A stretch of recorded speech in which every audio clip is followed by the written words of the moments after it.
Shalom saudara-saudara yang dikasihi Tuhan, jumpa kembali di channel YouTube saya. Kita ketahui bersama-sama saudara-saudara bahwa saat ini Palestina dan Israel sedang konflik. Dan sungguh sangat luar biasa, sangat menyedihkan bahwa di sana ada banyak jiwa-jiwa yang korban, ada banyak masyarakat sipil yang jadi korban, dan lalu kemudian negara-negara di dunia ikut memberikan sumbangan, memberikan bantuan kepada mereka. Namun ternyata bahwa banyak informasi bantuan-bantuan itu tidak sampai ke sana. Ya, termasuk juga Indonesia ketika terjadi konflik antara Palestina dengan Israel, paling heboh Bapak Ibu saudara-saudara. Lalu kemudian mereka berdemo, mengumpulkan sumbangan.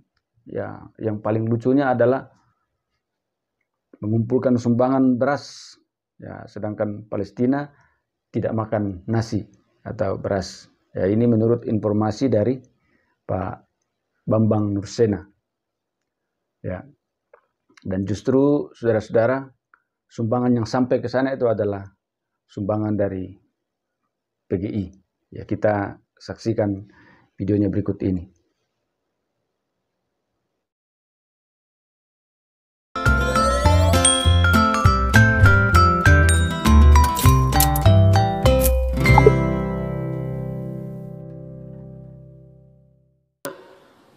Kedutaan Israel kedutaan Amerika yang selama ini di Tel Aviv dipindah ke Yerusalem, heboh di seluruh dunia.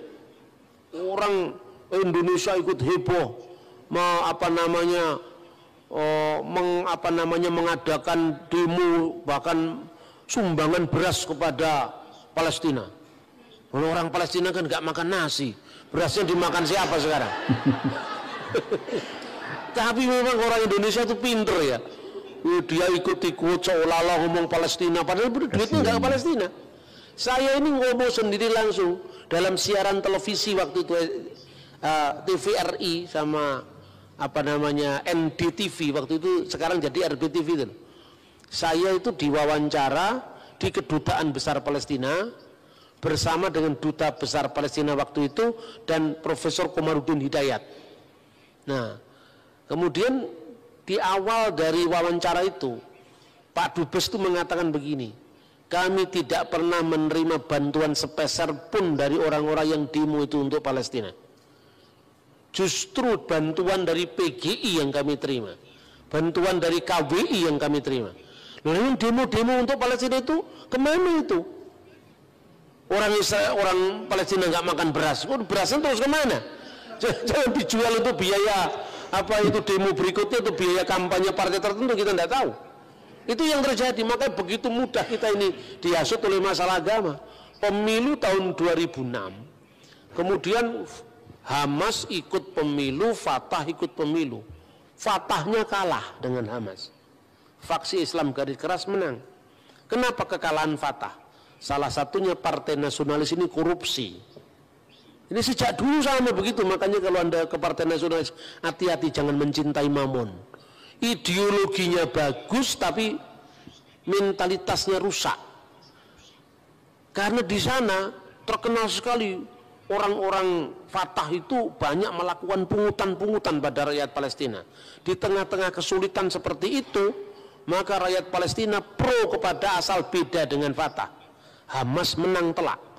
Waktu menang telak itu, kemudian negara-negara barat kebingungan, wah ini kalau partai garis keras ini menang, ini tidak ada lagi perundingan terhadap Israel.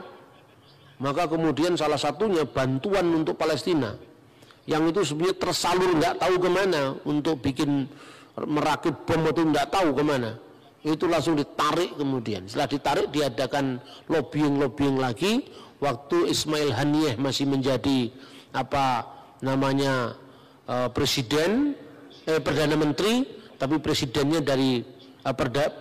dari Fatah, yaitu Mahmud Abbas.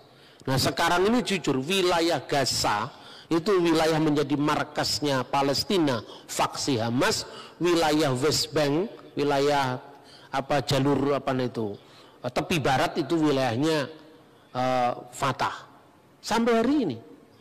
Makanya saudara-saudara ngomong tentang Palestina itu rumit. Nah, ketika Donald Trump memindahkan kedutaannya ke wilayah Yerusalem Timur, itu langsung heboh rame. Saya waktu itu ada di sana. Saya nginep di hotel yang sama untuk demo itu. Itu yang demo cuma beberapa gelintir orang. Tapi foto-foto demo dari tahun sekian dimunculkan di Indonesia. Jadi kami itu hanya tertunda mungkin hanya setengah jam. Jadi mereka itu teriak-teriak, pasang spanduk, kemudian ya mereka tertib demonya juga. Ya, bis asing Indonesia itu keluar, lalu mereka jalan, nggak nutup jalan. Itu di Indonesia beritanya heboh sekali. Katanya ini Yerusalem sedang kacau, makanya orang tidak berani ke Israel. Padahal aman-aman saja Israel. Kalau Anda pernah ya pergi, saya juga banyak mengalami itu kan, saya ke Israel itu kan paling sering tuh. Mungkin sudah puluhan kali saya, setiap tahun 4 kali, 2 kali, 5 kali gitu ya, sejak di bawah tahun 2000. Karena saya punya interest tinggi kepada studi tentang Timur Tengah tuh. Dan saya punya banyak teman di sana waktu saya masih kuliah di Timur Tengah dulu. Nah itu kemudian diekspos, di blow up besar-besaran. Kadang-kadang gambarnya itu bukan gambar demo saat itu. Ternyata benar-benar Trump memindahkan kedutaannya. Tapi Trump itu juga pintar. Tempat yang didirikan untuk kedutaan Israel itu bukan di wilayah Yerusalem Timur, perbatasan Yerusalem Timur, Yerusalem Barat, ini Yerusalem Timur. PBB menentukan yang disebut Corpus Separatum itu hanya Yerusalem Timur, di mana Bait Allah di dalamnya. Sementara Yerusalem Kota Baru itu tidak termasuk wilayah yang Corpus Separatum tadi. Nah, Trump mendirikan itu di sini. Ini di bawah, ini Yerusalem Barat bukan Yerusalem Timur.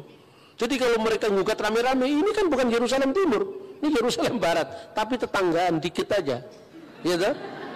Kalau orang nyebrang di sini, lewat garis ini Anda sudah bisa beli makanan, beli jus, beli minuman di sini.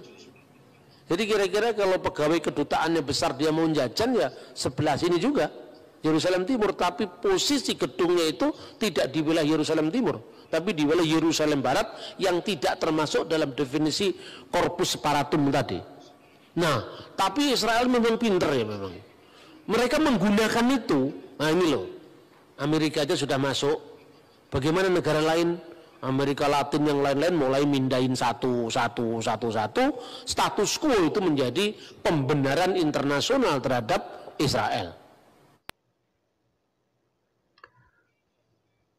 Oke, Bapak Ibu Saudara-saudara, Tuhan Yesus memberkati.